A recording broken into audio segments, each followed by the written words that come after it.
Hi there. You're watching Bay Area Rocks, and I'm Henrik from Symmetry. Choo! You're watching Bay Area Rocks, and I'm Bassy Stacy. I'm here with the drummer from Symmetry. How are you doing? I'm doing fine, thanks. Could you please introduce yourself? Yeah, as you said, my name is Henrik. I play in a band called Symmetry. I play drums and write lyrics for the band. How long have you guys been a band now? Since 2004. And how many albums do you have? 4 out and a 5th coming. And do you have a name for the 5th album yet, or? Yes, but it's still a secret. We don't get the exclusive yet, huh? It's too early. So how does it differ from your last album? Was it Dark Matter Dimension? Well, it's hard to say because it's like we're recording it right now, so we don't really know what it's going to sound like in the end. We've recorded drums, and actually one of the guitarists is recording guitar now here at the venue. So. Wow, working hard, huh? Yeah. So you guys just came back from the show in Portland. How was that? It was pretty good. I think we got a little bit drunk again. But yeah, the show was good. Really a fantastic audience, and yeah, we played there like 3 years ago, last time around, so we knew the place. And the people, I bet, right? Not all of them. I think there were more people this time, actually. So. That's great. So I noticed that on some of your interviews you've done in the past that it was important for you guys to keep the material raw and not so polished. Is that how you're keeping it for the next album, or? I think we've been pretty polished on the albums all over, but yeah, there's a natural rawness to it because it's metal music. So, but I think we've always like mixed the rawness and the polished stuff, you know. So we want a little bit of everything, I guess. And how long have you been playing drums? Since I was 13. Cool. And 35 now, so that's a while. That is a while. So, where are you recording the new album, or do you have that information yet? Well, we're recording it here. No, but we record it in the Abyss studio and also Jonas Black Lounge studio. So those two studios, they're in the same building. Mm-hmm. So we recorded drums in the Abyss, and the vocals will be recorded in Jonas studio. And most of the rhythm guitars and maybe even solos. I don't know how much we have time for during the tour, but a lot of guitars will be recorded on tour for the first time. And how's it been having 2 singers compared to when you had just one? How is that enriching the band? I think it's easier to layer vocals, and you can kind of go from one extreme to the other whenever you feel like it. So you don't have to think about it when you have 2 guys doing it. That was the whole idea of having 2 singers instead of 1. And what is the subject matter going to be about for the next album? Do you have that concept yet? Yeah, it's gonna be about like Illuminati and the New Order stuff. Because 2012's coming? Yeah, I mean, we've had like New Order things on the previous albums, and also 2012 has been appearing on almost every album. So we're just continuing. I mean, there's a red thread throughout every album. So we basically stick with the same concepts, but we just try to evolve with every album. Great. And so my friend Matt Camacho, who is from Forbidden, told me to ask you about the Milwaukee time when you guys got really drunk. Can you tell me about that story, or do you remember? Yeah, I remember some stuff. First of all, it was really cool to see Forbidden. I really liked them, in the early days of their career, the 2 first albums. I listened to them a lot, so it was a great honor, and we were a little bit nervous also meeting them, just because they're like idols, So me and Robert, we got drunk, of course, and opened up to them, I guess. Danced around in their bus, and yeah, wanted to arm wrestle, but they didn't want to do it. I can remember that. Matt, you're weak. You didn't want to arm wrestle. Yeah. But Robert asked them like every 10th minute, arm wrestling? No. And then we talked about other stuff, and all of a sudden, wrestling? So, yeah. I hope they had a good time. We sure had a good time. Well, he told me that they had a great time with you guys, so that's one of the reasons why he wanted me to mention that to you.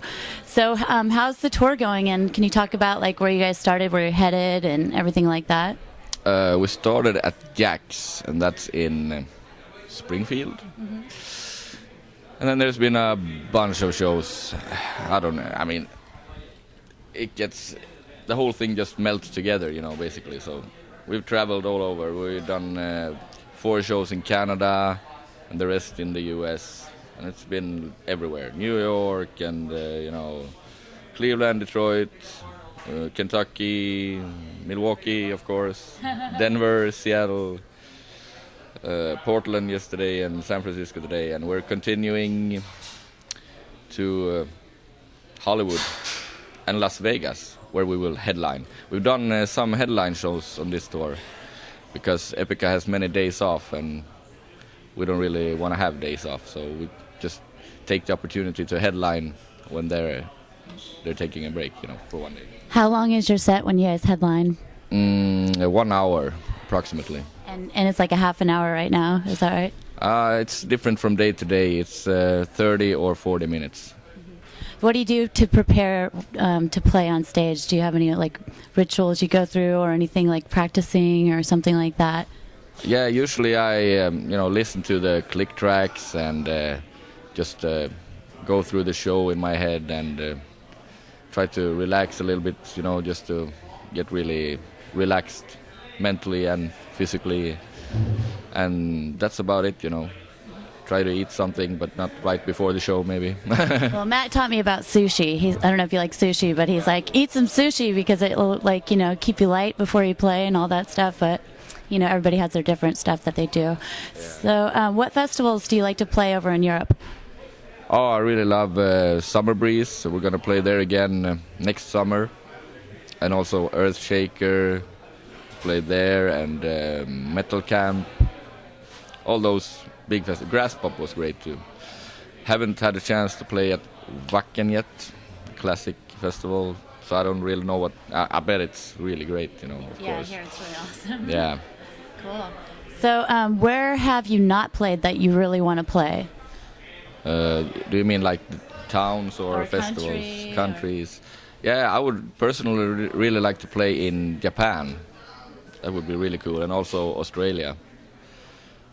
And that's about it. Cool. Right on. What band would you like to share the stage with? Iron Maiden.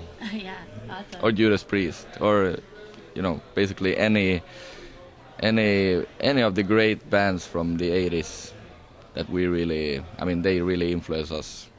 It's like really important for us to honor those bands, so it would be an honor to share the stage with them. Who are your favorite drummers? Sean Reinert from Cynic. I think he's really good. And he's really great. He played with King Diamond, Memento Mori, and these days he's actually sing in Therion. So that guy, I like when people like do many things. He's playing everything. At one time I had a band called Notre Dame where he played everything and sang. So. And of course, I really like. There's a bunch of guys, I actually like Eric Singer from Kiss a lot. I think he's a really good rock drummer. What new bands are you listening to, like even from Sweden or maybe around the Bay Area? From Sweden, there's a new band called Ghost. That's really cool. They play pretty mellow rock music, but with super satanic lyrics. I think that's pretty cool. And their singer has like a Pope outfit and a skeleton painting, on his face. And nobody knows who's in the band because they all wear robes and stuff. So I like the mystique of that a lot. That's like the newest band I've discovered.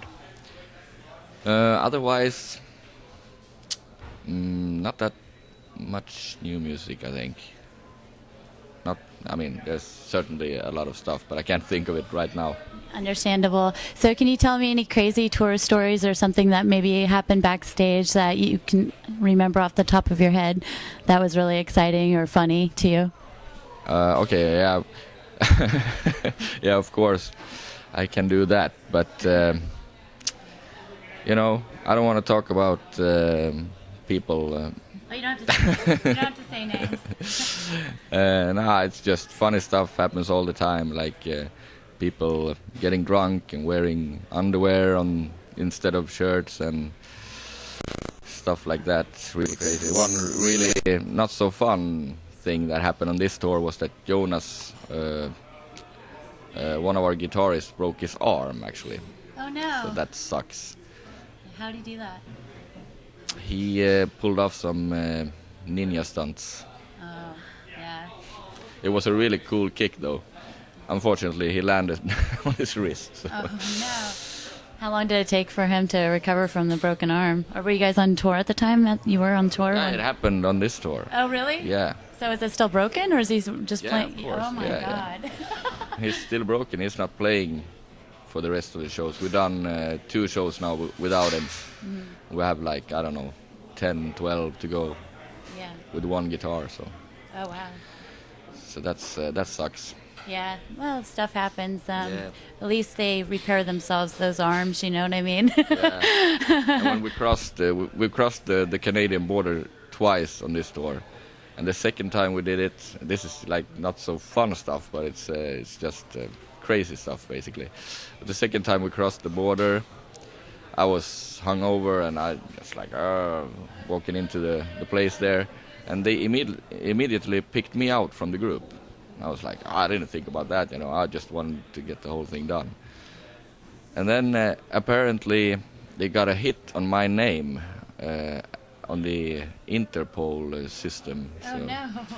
So they were like treating me like a criminal, and I have never been arrested or anything, so not for anything, you know, basically. So they detain you for a while? Or?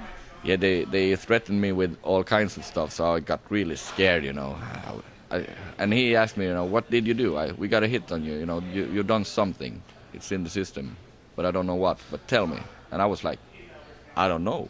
You don't know? And that made him even more suspicious, so yeah, not a fun thing, but yeah. I got out of there. They ran my fingerprints, and apparently it was some other Henrik. Yeah, they mistaken you for another Henrik. And there's not too many people with that name. There's many in Sweden. Oh, I'm sure. Well, what would you like to say to your fans? Or, you know, what can you tell them about the new album, a little like title or something to entice them? Well, the only title we have is actually for the album, so and I can't give that away yet, you know. So we're gonna start working on lyrics once the vocal lines has been created. So that's, you know, in the near future. But it's gonna be like a Scar Symmetry album that contains the basic elements. Of course, we've not done anything drastic. I don't think so. And it's a little bit more up tempo, I think, generally. It's like one slow song on the album, and yeah, it'll feature lots of keyboards, fancy guitar solos, and you know, great drum work and bass stuff and amazing vocals. Yeah, right on. With 2 vocalists, you can't go wrong. No. So, yeah, so we're going to wrap up the interview. I want to thank you for your time, and I can't wait to see you guys play tonight. Yeah. And can you tell people where they can buy your stuff? Do you mean here? Or Yeah, you can buy it here at the club, or at what websites? Or yeah, of course you can buy stuff through Nuclear Blast. They have like a store, so just go to nuclearblast.de and you can find stuff there, or just contact us. We have some stuff, you know, leftovers from the tour, exclusive. So yeah, write us a mail or something. Thank you.